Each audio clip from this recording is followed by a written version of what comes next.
La foulure. Ce type de blessure peut se produire dans plusieurs situations. C'est très fréquent même. En fait, juste en pratiquant un sport ou simplement en marchant dans les corridors, on peut faire un faux mouvement et risquer d'avoir une foulure.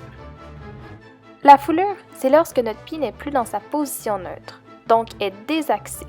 Il y a soit inversion ou éversion du pied, ce qui est un faux mouvement.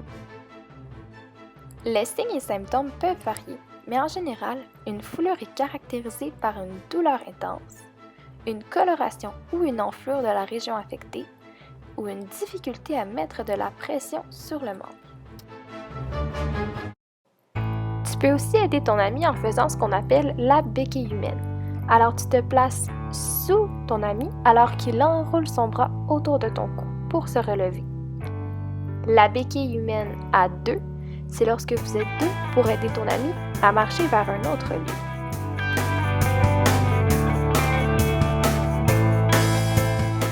Sinon, tu peux aider ton ami en faisant la prise sur le dos, soit en le mettant sur ton dos alors qu'il s'accroche bien autour de ton cou. Il y a aussi la prise communément appelée le panier, soit alors toi et ton ami, qui aident deux à tenir le blessé entre vos bras pour éviter qu'il marche sur son pied. Il est très important d'appliquer de la glace 10 à 15 minutes par heure pour éviter l'aggravation de la blessure. Si la douleur persiste, ton ami pourra avoir un bandage autour de la cheville légèrement serré pour être bien certain de stabiliser son pied.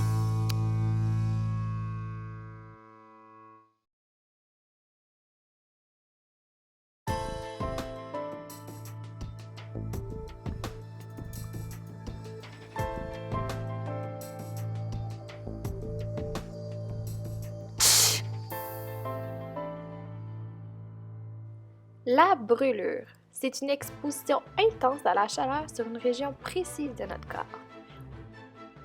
Plusieurs éléments peuvent représenter des risques pour se brûler. Tout d'abord, le feu, bien évidemment.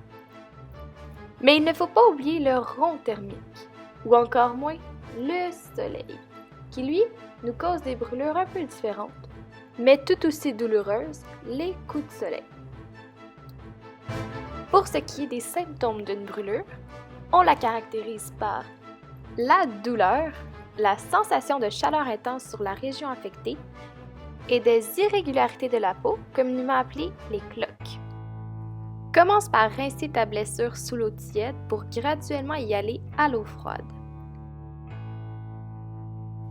Il est important de se rappeler que si la brûlure est plus grande que la paume de la main, il faut se rendre aux urgences. Finalement, applique un bandage sec sur ta brûlure pour éviter le contact avec les bactéries.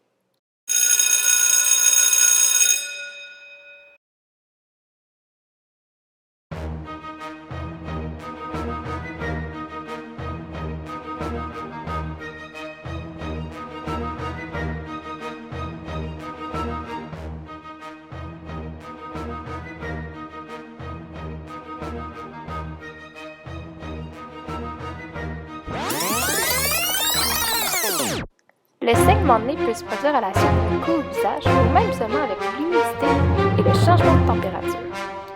En fait, le sang s'écoule par notre nez, alors on se fait vraiment pincer juste sous l'os du nez. Aide ton ami en lui montrant la position à adopter.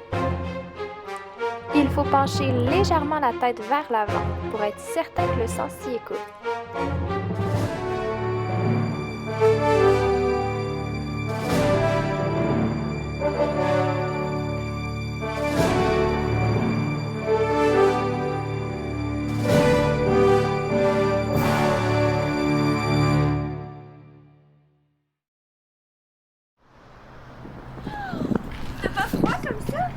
Non, c'est correct. C'est pas si froid que ça, là. L'hypothermie. L'hypothermie, c'est un état dans lequel notre corps se trouve lorsque notre température corporelle chute graduellement. En fait, ça dépend toujours de notre milieu environnement, soit si la température est plus froide ou plus chaude qu'à l'habitude. On peut ressentir l'hypothermie à l'extérieur lorsque la température est basse, mais aussi lorsqu'on est dans l'eau. Dans ces cas-là, il faut s'assurer de bien conserver notre chaleur en se repliant sur nous-mêmes. Plus notre température chute, plus les effets de l'hypothermie se font ressentir. Au départ, ça commence par des petits frissons, mais plus ça va, plus notre système commence à ralentir. Les premiers symptômes d'une hypothermie sont nécessairement les frissons ou les grelottements incontrôlés, l'incohérence dans les idées, mais aussi l'exposition à un milieu froid. Aussi, il peut y avoir une coloration des lèvres qui pourrait confirmer l'hypothermie légère. Les 3 étapes à suivre sont bien simples. D'abord, mène la personne vers un milieu tempéré, donc vers l'intérieur. 2. Réchauffe la personne en lui donnant ton manteau ou une couverture. De 3. Offre-lui une boisson tiède, comme un chocolat chaud tempéré, afin de lui donner des sucres et de l'énergie pour se rétablir rapidement.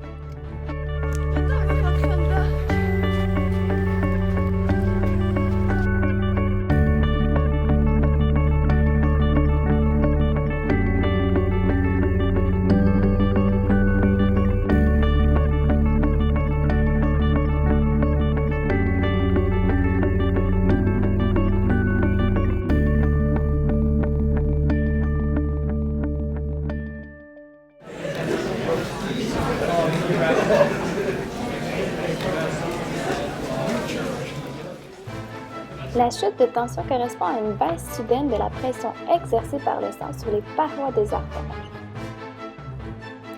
Elle peut être causée par des émotions fortes, par un changement brusque de position ou encore par la déshydratation de la personne concernée.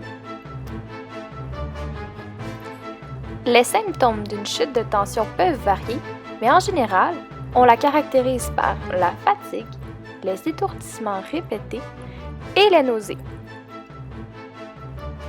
Les 3 étapes à suivre sont bien simples. Pour commencer, isole ton ami vers un endroit calme. De 2, place-le en position confortable. Finalement, offre-lui de l'eau ou un aliment riche en sucre comme un fruit pour l'aider à reprendre des forces rapidement.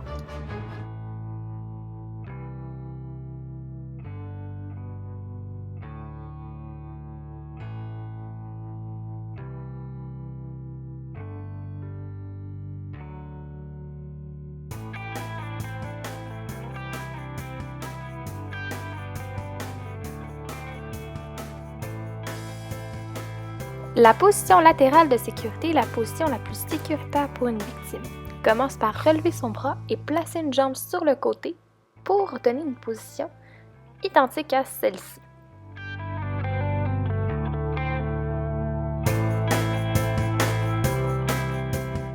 Finalement, offre-lui de l'eau pour aider à sa réhydratation.